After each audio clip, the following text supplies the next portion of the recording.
البدع والأهواء، أهل البدع العقائدية وأهل البدع السياسية. نقول بيننا وبينكم السلف، بيننا وبينكم الكتب. محمد عبدك ورسولك وعلى آله وأصحابه أجمعين, amma ba'd. Kita masih di muka surat yang ke-100 dari Syarah Aqidah Qayrawaniyah. Qala fadilatu Syekhina Abdul Muhsin Al-Abbad hafizahullahu ta'ala, wa qad waqa'a ma akhbara bihi Rasul sallallahu alaihi wasallam, dan telah terjadi apa yang dikhabarkan oleh Rasul sallallahu alaihi wasallam. Tentang apa ini? Peristiwa perdamaian kaum muslimin mungkin. Fi'am al-hadiyah wal arba'in minal hijrah, tahun 41 Hijriah. Haitsu jama'at kalimatul muslimin, yang mana kalimat kaum muslimin telah terkumpul bersepakat setelah wafatnya, setelah terbunuhnya Ali bin Abi Thalib, kemudian kekuasaan dipegang oleh Al-Hasan. Nah, tatkala pasukan besar berhadapan siap untuk perang lagi antara pasukan Al-Hasan dengan pasukan Muawiyah, maka Muawiyah, yaitu disebutkan dalam riwayat itu, kedua pasukan bagaikan gunung. Maka Muawiyah mengatakan, siapa nanti yang akan berjihad melawan orang kafir, siapa yang akan mengurusi ini dan itu kalau kedua pasukan ini sampai perang. Tapi kemudian Al-Hasan memilih untuk berdamai. Dia didatangi oleh Abu Bakrah, kalau tak salah Abi Bakrah, ya betul, mendatangi dia dan menyampaikan hadis yang dia dengar, ya hadis Abi Bakrah dari Rasulullah Shallallahu Alaihi Wasallam, bahwasanya Rasulullah pernah sedang di atas mimbar, kemudian melihat Hasan di sampingnya, kemudian melihat orang-orang. Setelah itu Rasulullah mengatakan, sesungguhnya anakku ini adalah penghulu besar, Sayyid, dan semoga Allah mendamaikan dengan sebab dia dua kelompok besar dari kaum muslimin. Maka Al-Hasan pun memilih untuk mengalah dan menyerahkan kekuasaan pada Muawiyah, karena muslimin sudah bertahun-tahun yang panjang perang terus menerus, yang mati sudah berbelas-belas ribu. Ujung-ujungnya yang untung siapa? Tak ada yang untung. Yang mati para sahabat dan tabi'in, bukan penjahat yang mati, kecuali ketika Ali memerangi Khawarij. Maka Al-Hasan memilih untuk mendamaikan kaum muslimin daripada berkuasa tapi darah muslimin terus menerus tertumpah. Qalu basummiya amal jamaah, dipanggil dengan tahun persatuan, perkumpulan. Was-sahabatu radhiyallahu anhum wa ardahum fahimu min hadzal hadis, dan para sahabat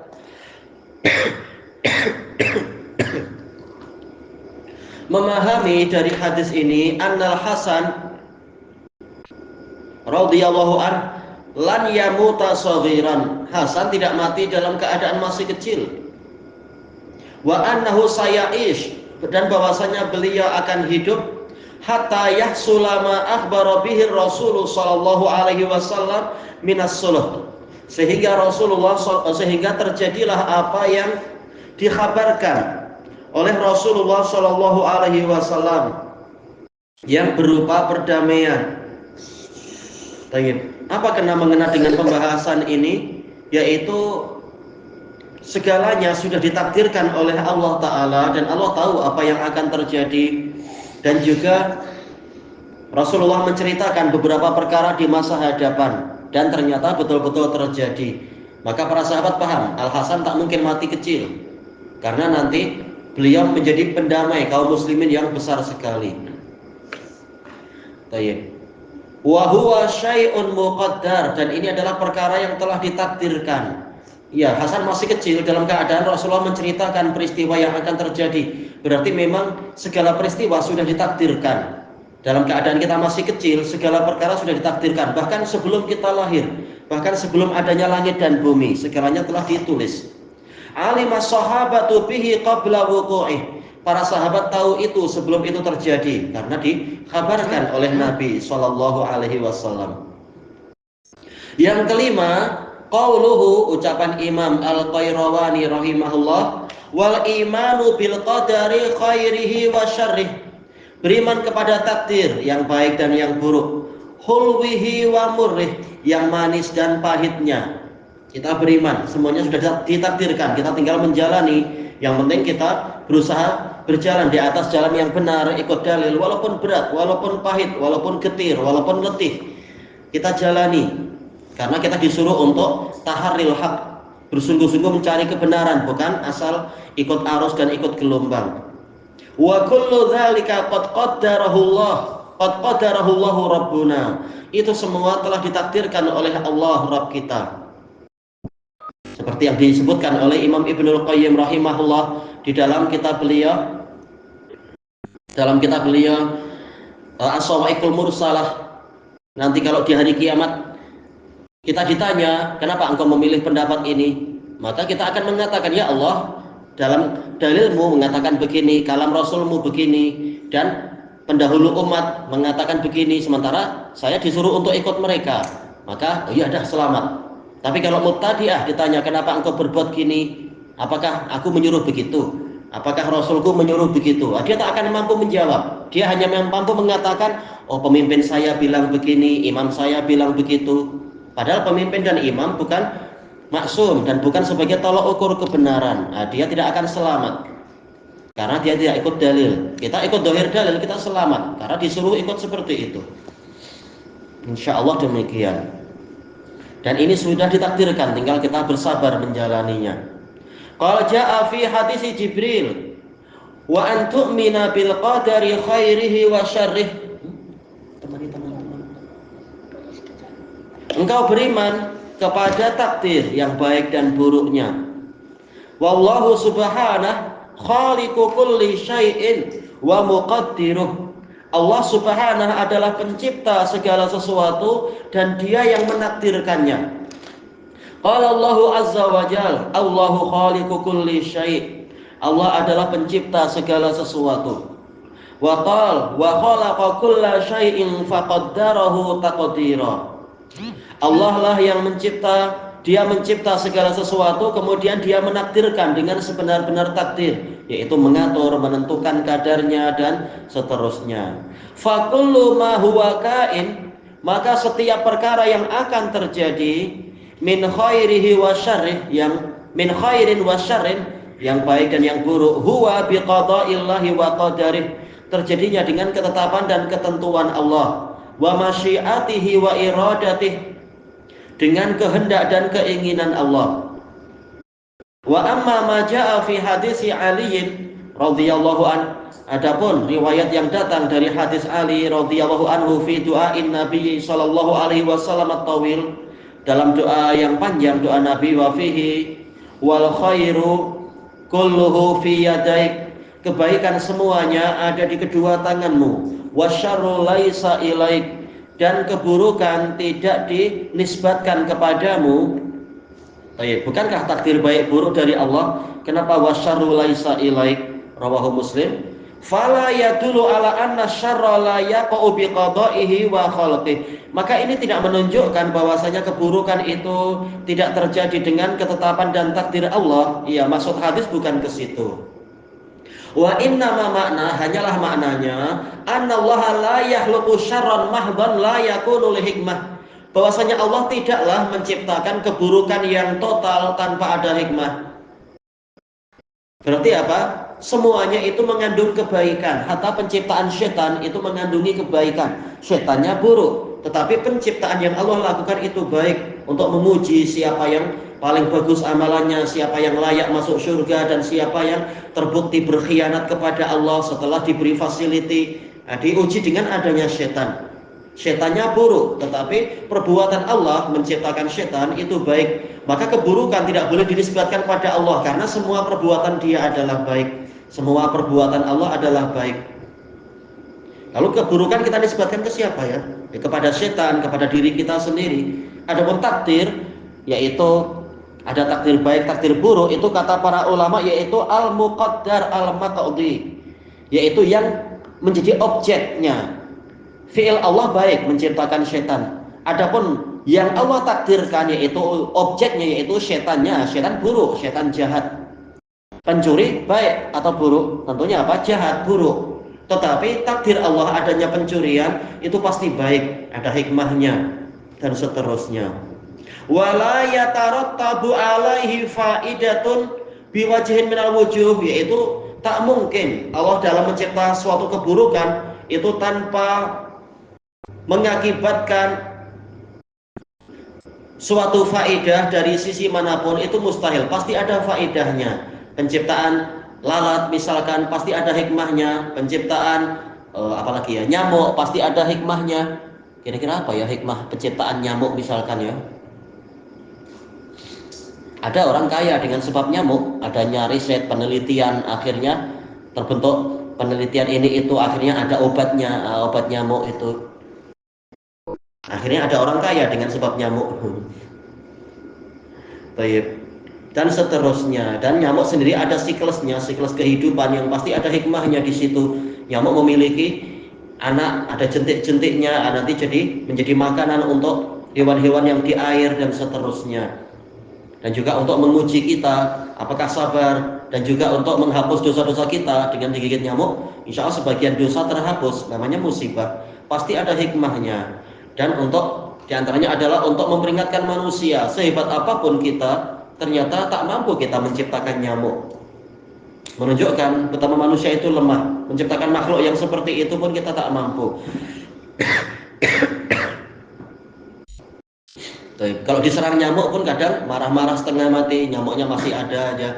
Menunjukkan kita ini lemah. Jadi pasti ada hikmahnya. Kata beliau, wa innama syarru la yudhafu ilaihi istiqlalan wa aidan, dan juga keburukan tidak disandarkan kepada Allah secara bersendirian. Yaitu bukan hanya kita tidak boleh kita berdoa wahai pencipta keburukan, tak boleh, tapi wahai pencipta segalanya, wahai pencipta baik dan buruk, itu boleh. Tapi kalau memanggil Allah wahai pencipta keburukan itu semata, tak boleh. Karena apa? Nanti menisbatkan yang kesan buruk kepada Allah Ta'ala. Bal yakunu dakhilan tahta umum, tetapi keburukan dinisbatkan kepada Allah, yaitu masuk kepada keumuman. Semua takdir memang dari Allah Ta'ala. Kama qala Allah azza wa jalla, Allahu khaliqu kulli syai'. Baik, tak boleh sekedar Allah pencipta keburukan, dah itu aja, tak boleh. Tapi semua. Baik. Kemudian waqal inna kulla syai'in khalaqnahu biqadar. Sesungguhnya kami segala sesuatu kami ciptakan dengan takdir. Bukan hanya yang buruk tapi semuanya. Fa yuta'addabu ma'allah. Maka hendaknya kita beradab bersama Allah Ta'ala, beradab kepada Allah. Bi adami nisbati syarri wahdihi ilallah, yaitu dengan cara jangan kita menisbatkan keburukan semata kepada Allah. Walihada ja'a fi ma dzakarahu Allahu 'anil jin. Makanya telah datang riwayat yang Allah Ta'ala sebutkan dari jin, ta'addubuhum, yaitu adab mereka binisbatil khair ilaih, mereka menisbatkan kebaikan pada Allah, wa dzikri syarr alal bina'i lil majhul, sementara keburukan disebutkan dengan pola mabni lil majhul. Ini istilah mutaakhirin, mabni lil majhul. Kalau mutaqaddimin bilang apa? Al-fi'lul ladzi la yusamma fa'iluh, fi'il yang fa'ilnya tidak disebut. Bukan majhul. Allah, kita tahu siapa yang mencipta, yaitu Allah. Bukan majhul, tapi tidak disebut fa'ilnya, itu adab. Qala Allahu azza wa jalla, menukilkan ucapan jin. Wa anna la nadri asyarrun urida bimam fil ard am arada bihim rabbuhum rasyada. Dan diwahyukan kepadaku bahwasanya jin mengatakan kami tidak tahu apakah keburukan yang diinginkan untuk orang yang di bumi ini. Urida, bukan arada rabbuhum, tapi urida. Untuk keburukan polanya dengan fi'il madhi yang mughayyarus shighah.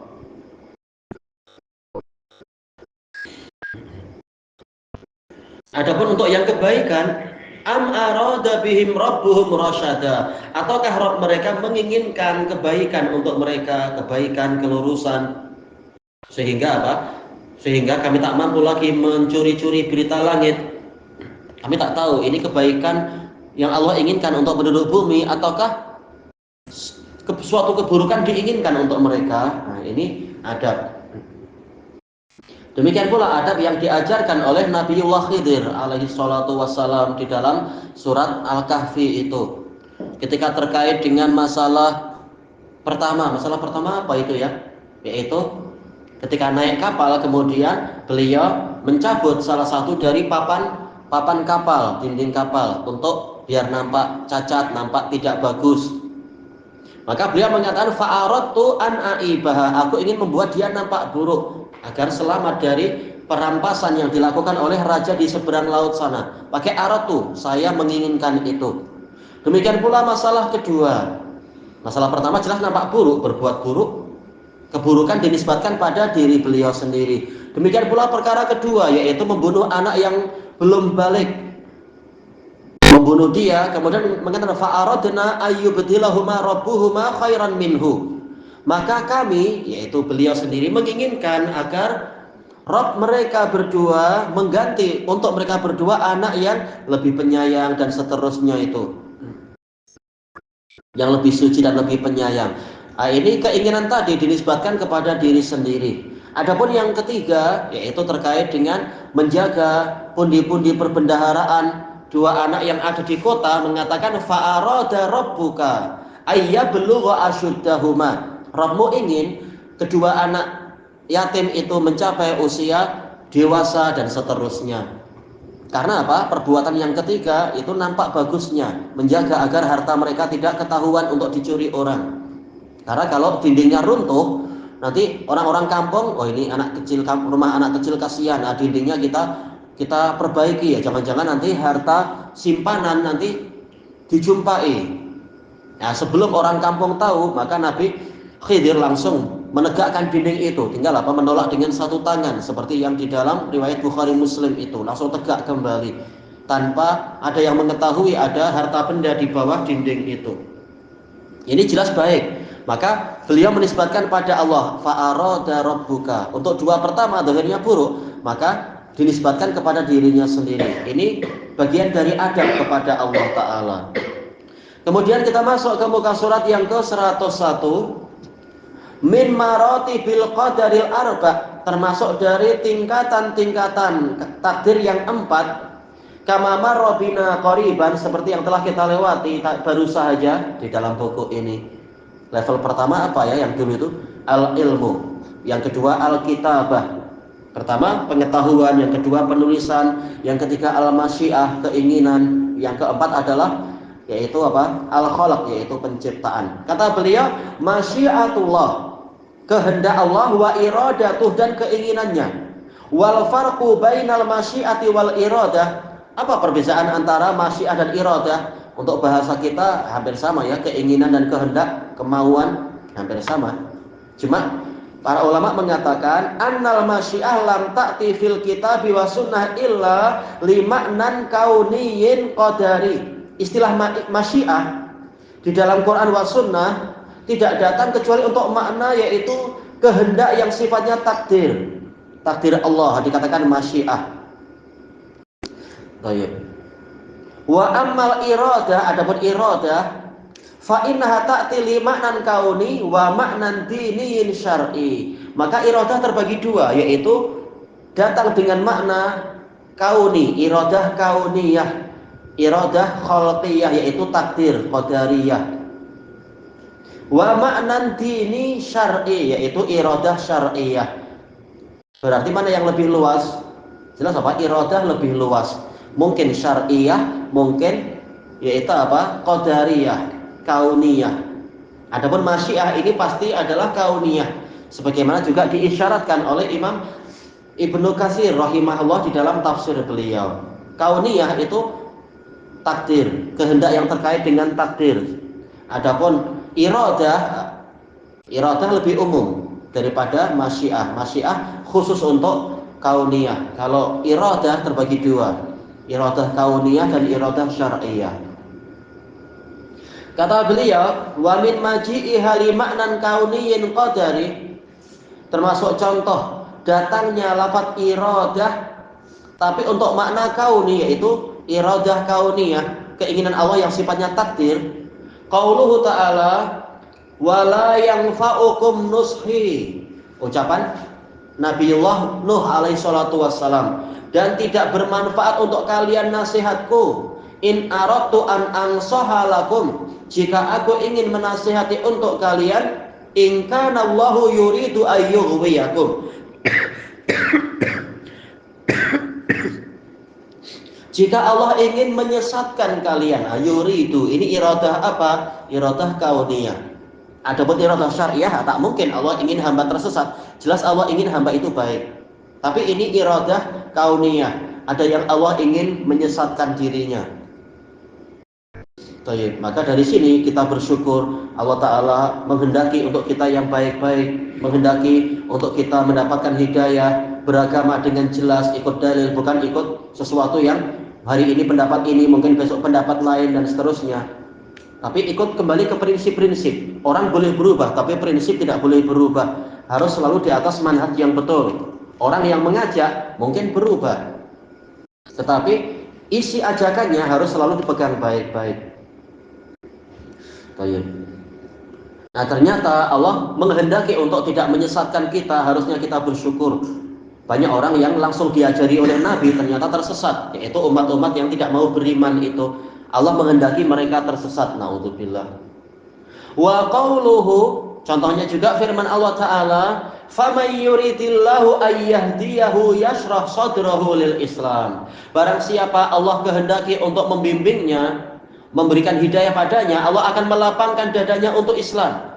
Ini iradah kauniyah, yaitu Allah takdirkan dia Islam, masuk Islam.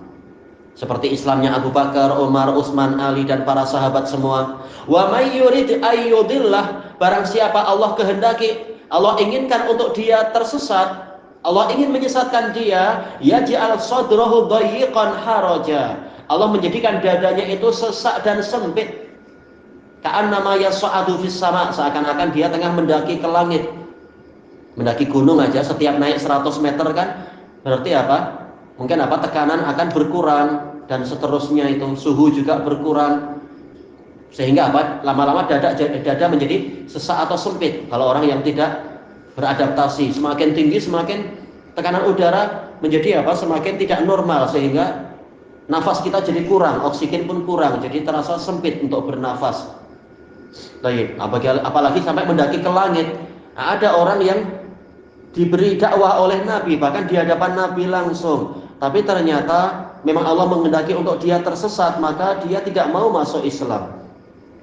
Bukan karena Allah jahat pada dia, tapi Allah tahu siapa yang hatinya baik, layak dibantu, siapa yang hatinya jahat, nah sekalian disimpangkan, dipesongkan ke arah yang dia sukai, tanpa Allah memaksa dia. Baik, ini iradah apa ini? Iradah kauniyah. Allah menakdirkan begini, menakdirkan begitu, yaitu menghendaki secara takdir, menghendaki siapa ya? Abu Jahal, Abu Lahab, dan beberapa orang kafir yang lain itu untuk tetap di atas kekufurannya, tidak mau masuk Islam.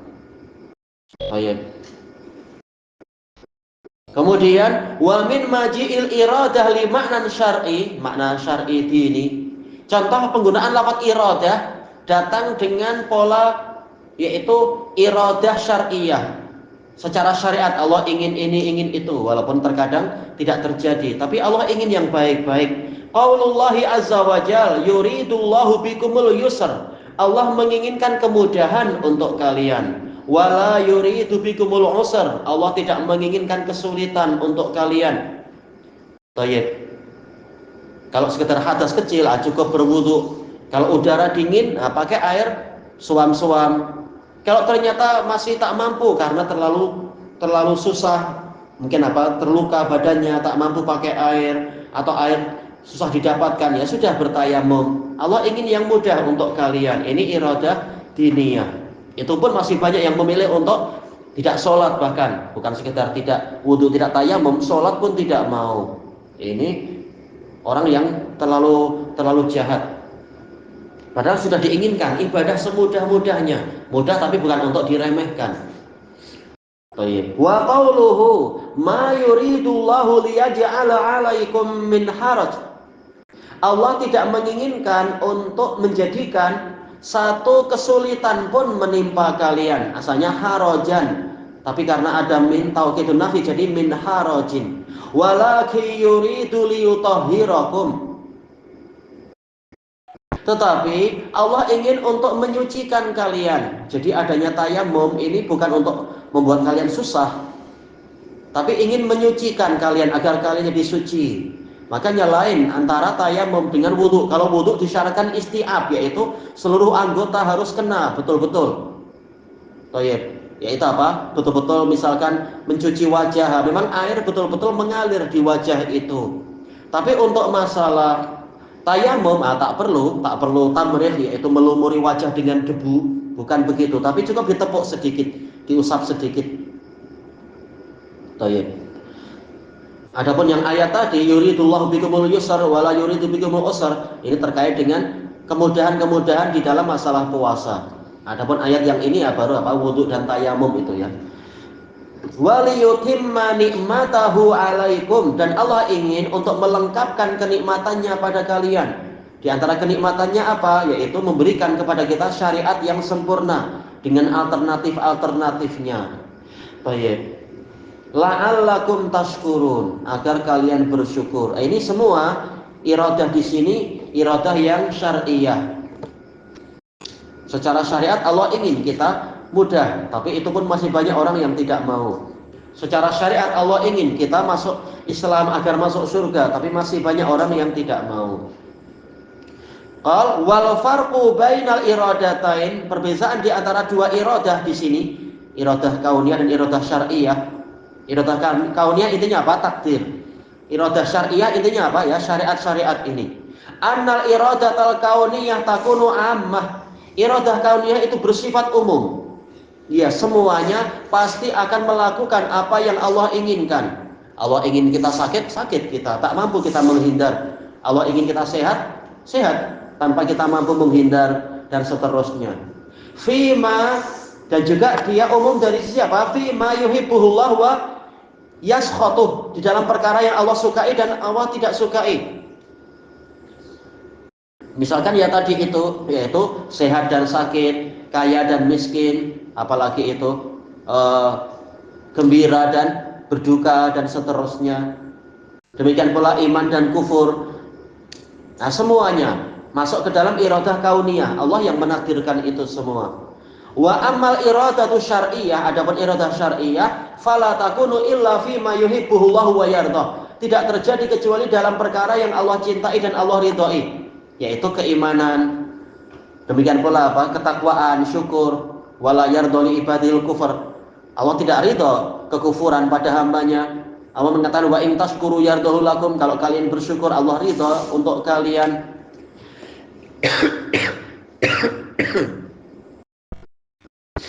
Jadi yang Allah cintai yaitu apa tadi? Iradah syariah itu khusus untuk yang Allah Ta'ala sukai, yang Allah Ta'ala sayangi, yang Allah Ta'ala ridhoi. Innallaha yuhibbut tawwabin wa yuhibbul mutatahhirin. Allah cinta pada orang yang banyak bertaubat, dan Allah cinta kepada orang yang berusaha bersuci. Tak ada dalam dalil bahwasanya Allah cinta kepada orang kafir, Allah cinta kepada orang yang suka menajiskan diri sendiri, tak ada. Pasti yang baik-baik. Makanya keinginan Allah adalah untuk menyucikan kita. Tak ada Allah ingin untuk mengotori kita secara syariat, tak ada.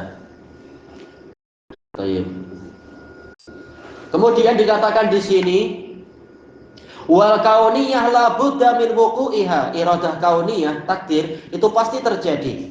Wa diniyah taqa'u fi haqqi man waffaqahullah. Sedangkan iradah diniyah itu berlaku pada orang yang Allah beri taufik. Beri taufik untuk sholat, zakat, haji, untuk menjadi ahli tauhid, untuk menjadi ahli sunnah. Nah, ini berlaku. Allah suka semuanya masuk Islam, tapi hanya yang diberi taufik yang kenyataannya masuk Islam. Jadi terkadang itu terjadi, terkadang tidak terlaksana. Wa tatakhallafu fi haqqi man lam yahsul lahu taufiqu minallah. Dan itu tertinggal iradah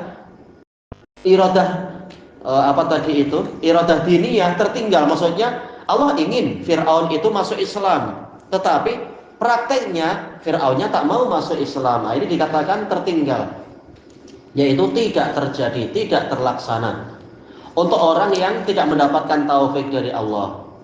Wa hunaka kalimatun ta'ti li makna kauniyin wa syar'i. Ada beberapa kalimat yang datang memiliki dua makna. Terkadang kauni, terkadang syar'i. Seperti tadi masalah iradah terbagi dua. Ada lafaz-lafaz lain juga terbagi dua. Minha al-qadha, yaitu apa?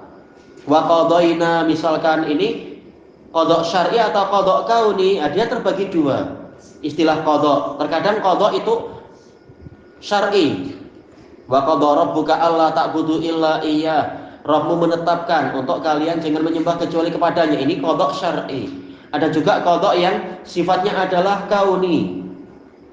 Qadha yang sifatnya kauni adalah wa qadaina ila bani Israil, dan seterusnya itu. Kami takdirkan Bani Israel itu akan membuat kerusakan di bumi dua kali, yaitu qadha yang kauni. Demikian pula yang berikutnya, nanti apa akan disebut enggak? Oh tak, beliau tidak menyebutkan perinciannya. Baik. Kita habiskan titiknya di sini. Wa tahrim, demikian pula tahrim. Terkadang tahrim kauni, terkadang tahrim syar'i. Wal idzin, ada izin kauni, ada izin syar'i. Wal kalimat, terkadang kalimat ini syar'iyah, terkadang kalimat kauniyah. Wal amr, ya amr ada kauni, ada syar'i. Wal ghairiha, dan beberapa yang lain. Dzakaraha Ibnul Qayyim, disebutkan oleh Ibnul Qayyim. Bukan hanya Ibnul Qayyim, bahkan gurunya juga, yaitu Imam Ibnu Taimiyah. Kalau Ibnul Qayyim tak salah, beliau menyebutkan itu di dalam kitab As-Shalah wa Hukmu Tarikiha. Nah, kalau tidak di situ berarti di kitab Thariqul Hijratain. Adapun Syekhul Islam kalau tak salah di dalam kitab, ya mudahnya sih Majmu' Fatawa ya, tapi secara khususnya itu ditulis di dalam kitab beliau At-Tuhfah Al-Iraqiyah. Menyebutkan dalam Quran itu lafaz-lafaz ini terbagi dua, terkadang kauni, terkadang syar'i.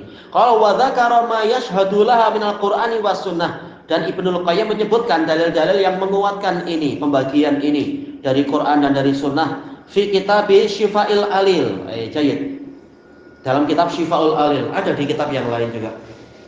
Kalau Syifa'ul Alil itu jelas betul-betul, lebih sesuai di situ pembicaraan masalah takdir. Fil babi tasi' wal isrin minhu, dalam bab yang ke-29. Di kitab lain juga disebut-sebut, diisyaratkan oleh Ibnul Qayyim selain gurunya. Ilahuna wallahu a'lam. Subhanakallahumma wa bihamdika la ilaha illa anta astaghfiruka wa atubu ilaik. Alhamdulillahirabbil alamin. Jazakumullahu khairan.